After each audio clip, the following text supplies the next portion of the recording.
It started as a typical Friday night in 1990. The Wesson home, a modest house on a quiet street, was filled with the sound of teenage laughter.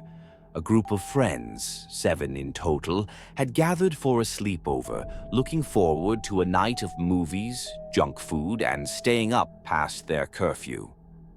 By sunrise, 5 of them would be dead. The Wesson family was known in their community. Hard-working parents, 2 daughters, both in high school, who had invited a few close friends over for the night. The house was in a safe neighborhood, the kind where people rarely locked their doors. Nothing about that night seemed unusual, until the early hours of the morning. At exactly 3:17 a.m., a neighbor reported hearing a sound that didn't belong, a single sharp scream followed by silence. Moments later, the lights in the Wesson house went out.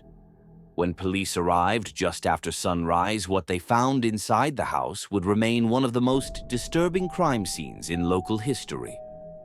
5 bodies, 2 survivors, and an unanswered question that still lingers to this day: who or what was responsible?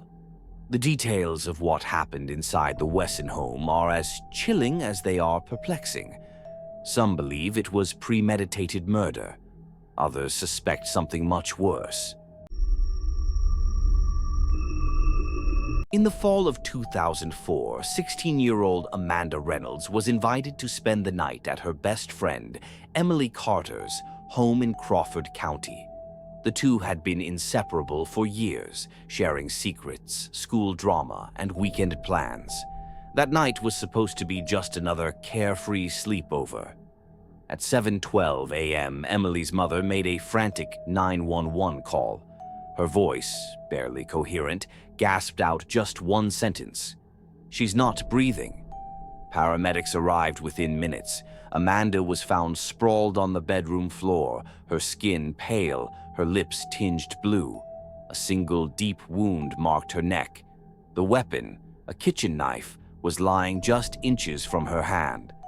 The initial theory: a break-in, but there were no signs of forced entry, no footprints, no broken windows, nothing was taken.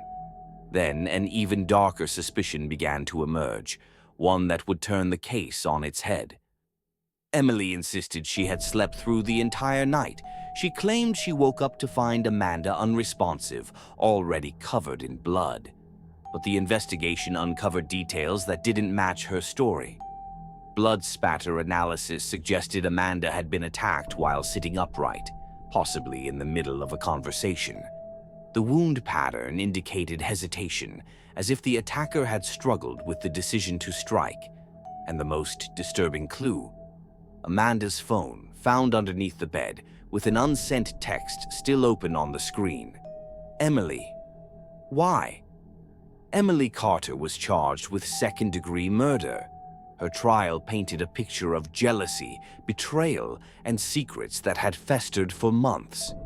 Prosecutors argued Amanda had confided in someone else, a secret Emily didn't want revealed. The defense countered that Emily was innocent, that someone else had been inside the house that night. The jury deliberated for just 6 hours. Their verdict? Guilty. Emily Carter was sentenced to 25 years in prison. But even today, some believe the case was never truly solved, that someone else had been there, watching. What do you think? Was Emily guilty? Or was there another presence in the house that night? Let us know in the comments.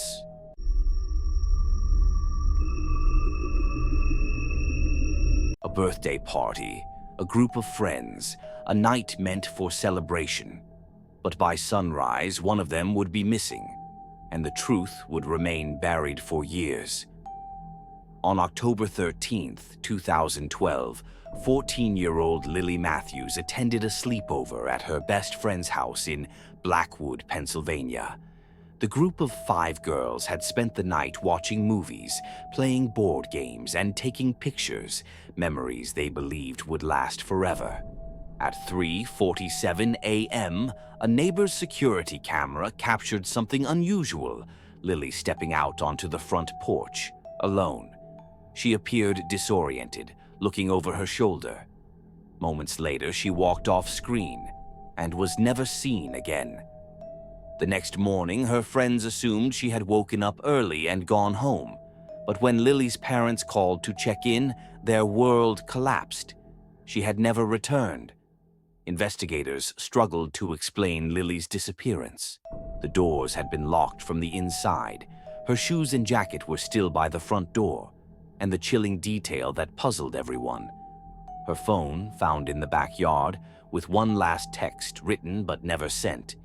"He's here." For years, no answers came. The case turned cold. Rumors spread. Some claimed Lily had run away. Others whispered about a shadowy figure seen near the house that night. Then, in 2019, 7 years later, a shocking discovery. Hikers in a nearby forest stumbled upon skeletal remains buried in a shallow grave. Dental records confirmed the worst. It was Lily. The cause of death? Undetermined. But the position of her remains suggested she hadn't simply wandered off and died. Someone had placed her there. Someone who, to this day, has never been caught. A friend's betrayal? A stranger lurking in the shadows? Or something far more disturbing? The case remains unsolved, leaving behind one terrifying question. What really happened to Lily Matthews? Do you believe this was an accident or something else? Tell us your theories in the comments.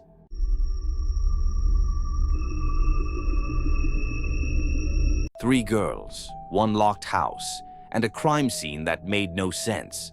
What happened inside the Redwood home that night remains one of the most baffling and gruesome sleepover murders ever recorded. On July 16th, 1998, best friends Claire Thompson, Rachel Evans, and Vanessa Brooks gathered for a sleepover at Claire's house in Redwood, Oregon. The plan was simple: movies, snacks, and staying up late. It was supposed to be a normal night. By morning, all three were dead. Claire's parents, who had been away for the night, returned home just after sunrise. The house was eerily quiet, the living room untouched. But upstairs, something was horribly wrong. The bodies were found in Claire's bedroom. No signs of forced entry, no defensive wounds. And most disturbingly, the front door was still locked from the inside. Authorities struggled to piece together what had happened. There were no signs of a struggle, yet all three girls had deep, precise wounds, clean, almost surgical. The murder weapon, a kitchen knife found on the floor, wiped almost entirely clean, except for a single partial fingerprint that was never matched to anyone in the house. Autopsies confirmed that all three victims had died within minutes of each other.